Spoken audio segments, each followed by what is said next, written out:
start by saying, let me start by again thanking Reverend Turner for hosting us, and certainly for all of the clergy that have come from around the country, Reverend Jamal Bryant, and other clergy that have joined us, my friend and brother Spike Lee, who is with us, and others, particularly Vice President Harris, and other officials. Let me be clear that when we get engaged in a battle, we're engaged to the end. As you may have seen, as late as last year and this year, if it was Ahmaud Arbery's trial, if it was Trayvon, if it was George Floyd's trial, we were there with the families, or we were marching on the prosecutors. We want to put this county on notice that we intend to be at the trials and arraignments. We are mountain climbers. Yes. And we are going to fight this battle with this family. We do not get involved with National Action Network and other groups, and as Ben Crump, as the Attorney General for Black America, we do not get involved to just do funerals. I'm not a funeral director. I'm an activist. And we do funerals as part of raising the attention. Secondly, it is imperative that the United States Senate and Congress deal with the George Floyd Justice and Policing Act. Civil rights organizations, the 8 legacy groups, including National Action Network, had virtual meetings set this week with Senator Schumer and with Hakeem Jeffries to talk about how we reintroduce the George Floyd Act. Attorney Crump and the family and I have talked to Senator Cory Booker about it.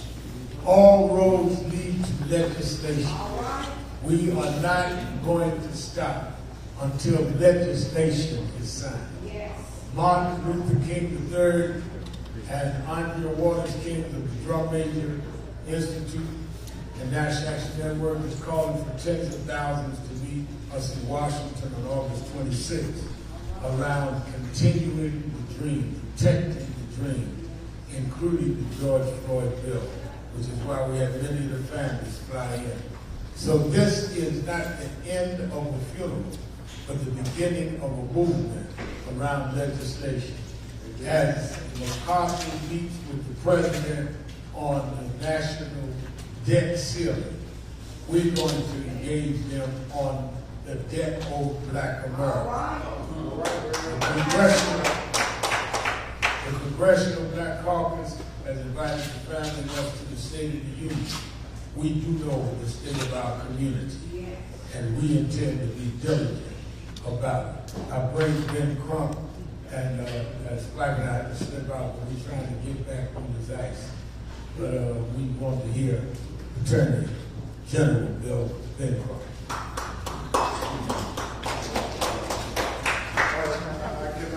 Thank you, Dr. Reverend Al Sharp, for answering the bell. So thank you, we're really good for answering the bell, as you have done so many times. Also, we have Attorney Chris O'Dell, Attorney Sarah Reach, who is with Attorney Ron Lucci's office. It's a team effort to get justice, and we need all of us.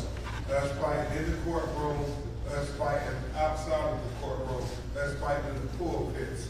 And so, wherever Jamal, all the preachers, we need all of us to finally get this reform. Remember, we have to be students of history. We have not had systematic police reform since Lyndon Baines Johnson in the Great Society. That was 1960. Rodney King, it didn't happen. Didn't happen for Michael Brown and Ferguson during President Obama's administration. Did not happen for George Floyd. I mean, how many videos do we have to show you, America, before we say we have a problem? It's the culture. Right. It's the culture. It's not whether the officer is black, Hispanic, or white. Now, it's the institutionalized police culture that says it is acceptable to engage excessive use of force on black and brown citizens. And we can show you exhibit after exhibit after exhibit. Attorney O'Neill, Attorney Rich, Pastor Jamal, and Pastor Turner, we'll try to take some of your questions. Yeah, I have it. If you don't have it, I can get to the family. Yes, ma'am.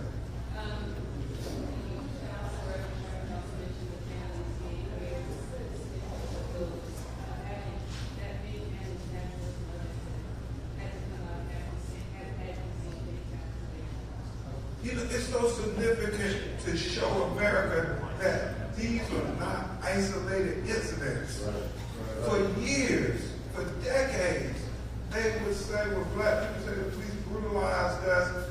Nah, we think y'all just exaggerating and y'all are lingering and so forth.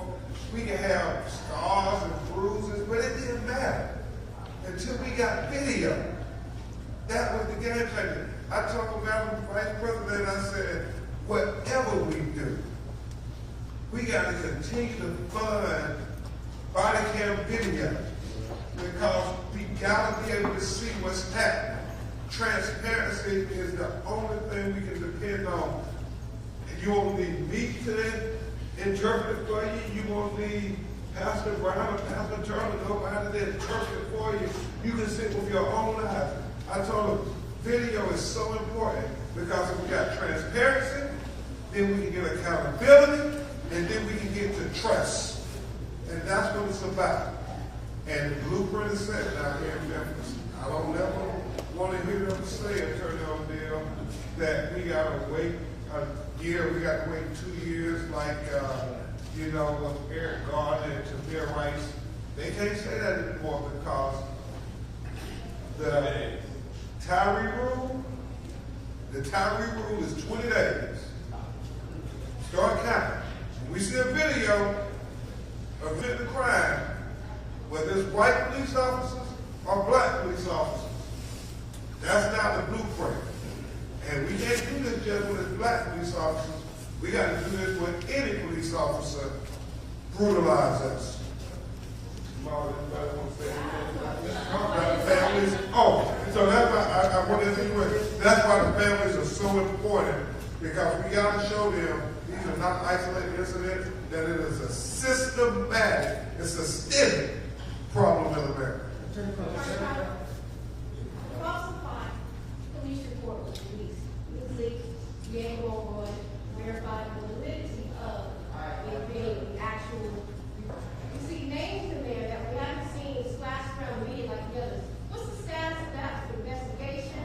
What's going on with that? And the additional reports, additional videos that have yet to be released that were stated.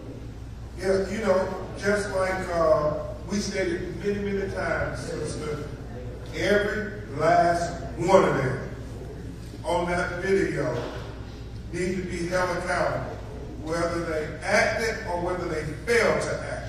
Because, Sarah, is that just as important, your failure to act. All those officers on that scene, and they walked around like it was business as usual. And what that tells us, Pastor Brad, that tells us is culture. It's a pattern and practice.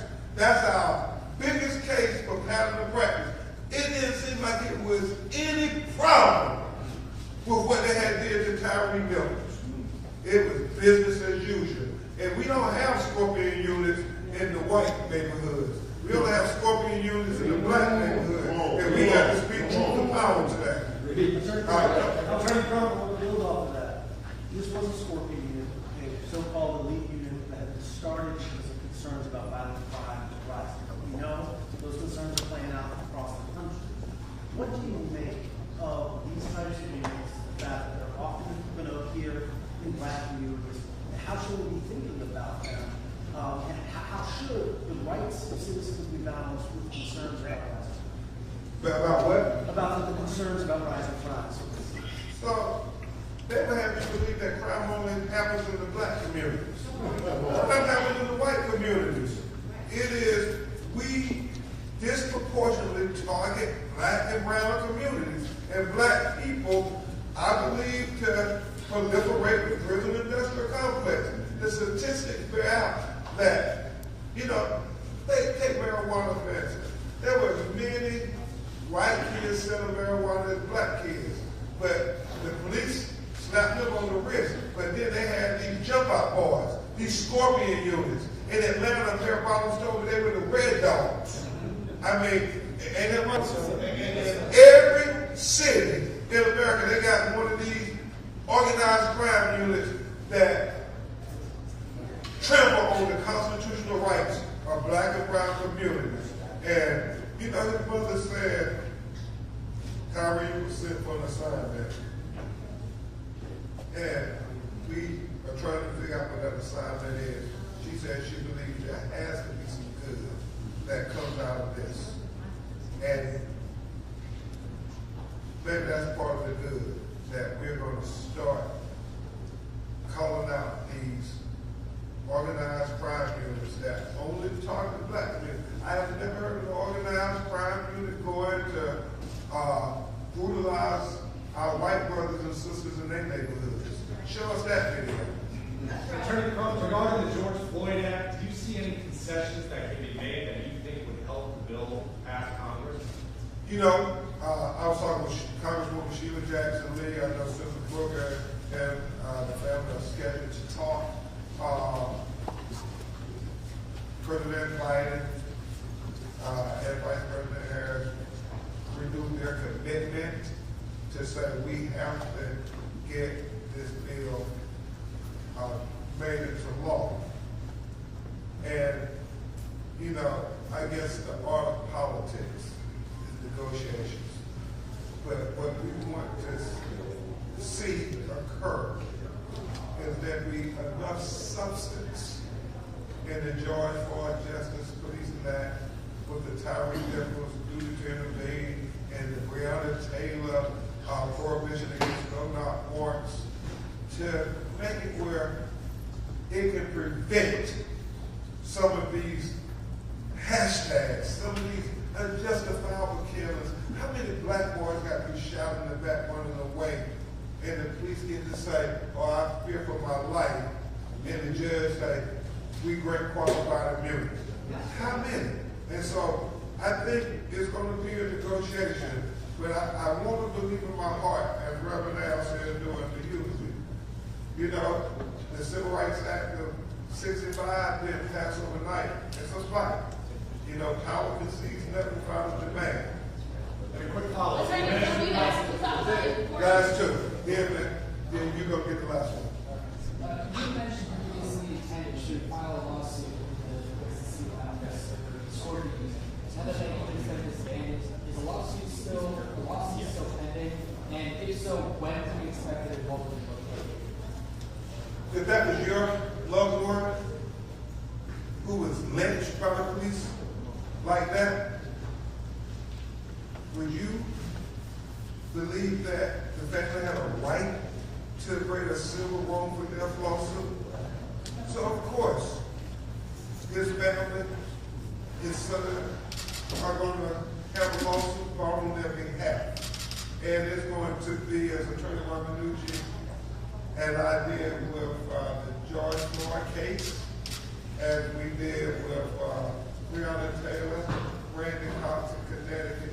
It's going to show this pattern of practice of not just one officer, but multiple officers engaging in pattern and practice excessive use of force in violation of the Fourth Amendment rights against unlawful search and seizure and the 14th Amendment rights for equal protection.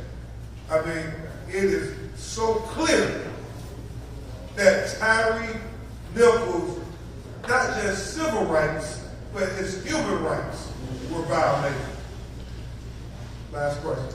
Attorney Trump, you talked about the importance of us having video, and now the city of Memphis is saying that there is additional video that shows what happened before and the traffic stop. Has the family seen that video? Are you aware of that video? I just heard about it in the media, heard about it, and, you know, the family is suspicious. They were suspicious from the beginning. You know, Attorney Doyce and Attorney Turner here in Memphis, they are local attorneys with dotting every I, crossing every T, because like the Vice President and I talked about, video cameras help give us transparency, and transparency plus accountability equals trust. If we see people in our community captured on video and they throw the book at us, arrest us and charge us immediately. But then when police officers do the same things just to commit crimes and we don't see accountability, that leads to mistrust. So I pray that we get accountability, not just on Tyre, because it's a national case, but how about those other citizens in the community who said the Scorpion Unit assaulted and battered them too? I mean, we gotta have justice for all of us. That's what America says, live in justice for all. Thank you. Press@inpump.com for any additional follow-up questions. Press@inpump.com.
What time is the flight?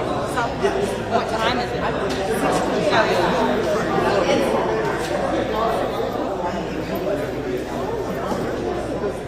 And Southwest policy is if I make it on a plane, my bag's coming off. Right.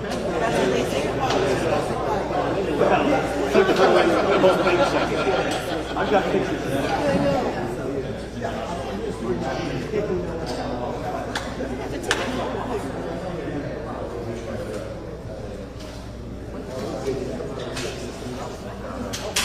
It's like this. Look at Irish with the last Alright, I'm gonna see if I can go. Are you trying to leave? I don't know, I mean, there's no point in me staying, and the weather's gonna be shit tonight. Worse tomorrow.